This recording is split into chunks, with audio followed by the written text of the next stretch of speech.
Bonjour et bienvenue sur le plateau démo. Je suis Sophie Yvon et aujourd'hui je vais rencontrer deux doctorantes passionnantes, Mélanie Picot et Mélanie Mansat. Et ensemble, nous allons découvrir leurs travaux de recherche sur le muscle. Allez, suivez-moi. Allez, c'est parti. Mélanie Picot, Mélanie Mansat, bonjour. Bonjour. Bienvenue sur le plateau démo. Alors vous êtes toutes les deux doctorantes en biologie. Est-ce que vous pouvez m'introduire votre domaine de recherche ? Eh bien, nous, on travaille sur le muscle et en particulier sur une maladie qui s'appelle la myopathie centronucléaire liée à l'X et qui va toucher plus particulièrement les petits garçons. Et en fait, nous, on va essayer de chercher en détail qu'est-ce qui se passe dans la cellule. Et cette maladie, elle touche beaucoup de personnes ? Alors elle va toucher une naissance sur 50 000 petits garçons environ et elle touche spécifiquement le muscle squelettique. Et si on te dit muscle, à quoi tu penses ?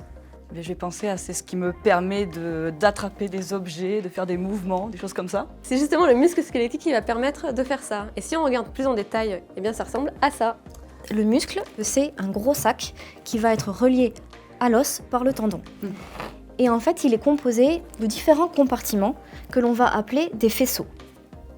Donc là, on a plusieurs faisceaux en fait. C'est ça. Dans un muscle, d'accord. Chaque faisceau va contenir une multitude de cellules du muscle que l'on appelle des fibres musculaires. Et qui d'ailleurs peuvent être des cellules qui sont l'une des plus grandes de l'organisme. Ah oui. Et enfin, chacun de ces faisceaux va contenir ce que l'on appelle des myofibrilles dedans. Donc je peux mettre la petite pancarte ici ? Ouais. Parfait. C'est ça. Ces myofibrilles, elles vont contenir en fait tout ce qu'il faut pour que le muscle puisse se contracter correctement. Et comment ça fonctionne quand un muscle se contracte ? Eh bien, c'est pas très compliqué. En fait, quand on veut, par exemple, attraper quelque chose, le cerveau va envoyer une commande au muscle pour lui dire de se contracter. Et en fait, ça se traduit par un signal électrique, donc qui va partir directement du cerveau jusque dans le muscle. Et en fait, dans le muscle, au niveau de ces myofibrilles, justement, il va y avoir deux protéines importantes. Hop, si on regarde dans la myofibrille. C'est la première fois que je tiens une myofibrille. Et bien donc, il y a l'actine et la myosine. Et en fait, dès que le courant électrique va arriver, l'actine va coulisser autour de la myosine, se rapprocher, et paf, le muscle va se contracter. Et c'est pour ça donc quand on contracte, il y a une espèce de gonflement qui est apparent. C'est ça, comme elle se rapproche, en fait, le muscle va à la fois se rétrécir et grossir. Et est-ce que tous les muscles fonctionnent de la même manière ? Tous les muscles sont pareils ? Eh bien non, pas vraiment en fait. Tous les muscles contiennent des fibres, mais il va y avoir deux types de fibres différentes. Il va y avoir des fibres de type lente et des fibres de type rapide.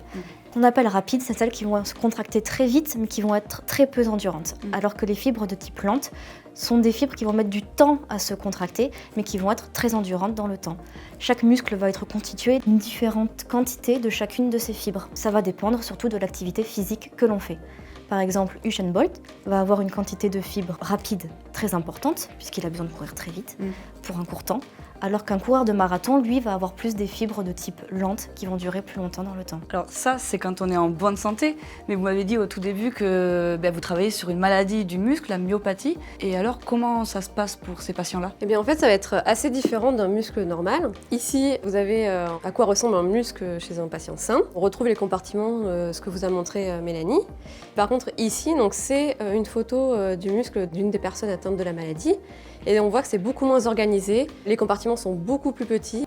Oui, puis les noyaux sont tous centrés. Oui, c'est ça. Et c'est pour ça d'ailleurs qu'on appelle la myopathie centronucléaire, c'est ça ? Exactement. C'est ça. Et nous, ce qu'on veut, c'est comprendre comment le muscle en est arrivé là. Et comment est-ce que vous faites pour travailler sur le muscle au laboratoire ? Ce qu'on va faire, en fait, c'est utiliser différentes techniques qui vont nous permettre de zoomer sur le muscle et l'intérieur du muscle pour vraiment l'observer à la loupe. C'est parti ! Et donc pour ça, on va utiliser la fluorescence. Comment ça marche ? Donc tout d'abord, on a nos mini-muscles qu'on va figer. Et qui sont actuellement dans la boîte. Exactement. Ok. Donc on va figer pour que plus rien ne bouge dedans. Et ensuite, on va faire des petits trous dans notre mini-muscle. Et donc de faire des petits trous, ça va permettre, lorsqu'on va utiliser des molécules, elles vont pouvoir rentrer dans notre mini-muscle. Et donc ensuite, on va utiliser nos molécules fluorescentes qui vont du coup rentrer par ces petits trous dans le muscle et vont venir se fixer spécifiquement à nos protéines d'intérêt.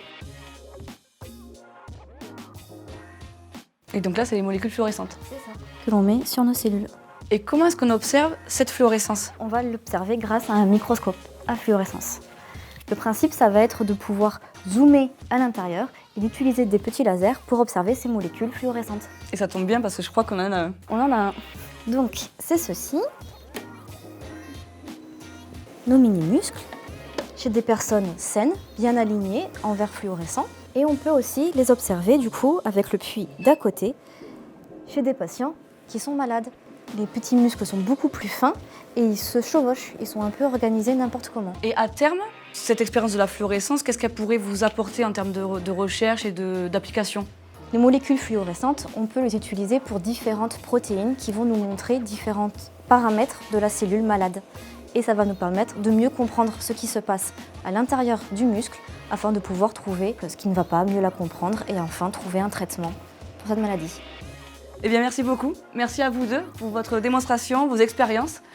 Quant à vous, n'hésitez pas à interagir avec la vidéo, un like, un commentaire, un partage et surtout, restez curieux.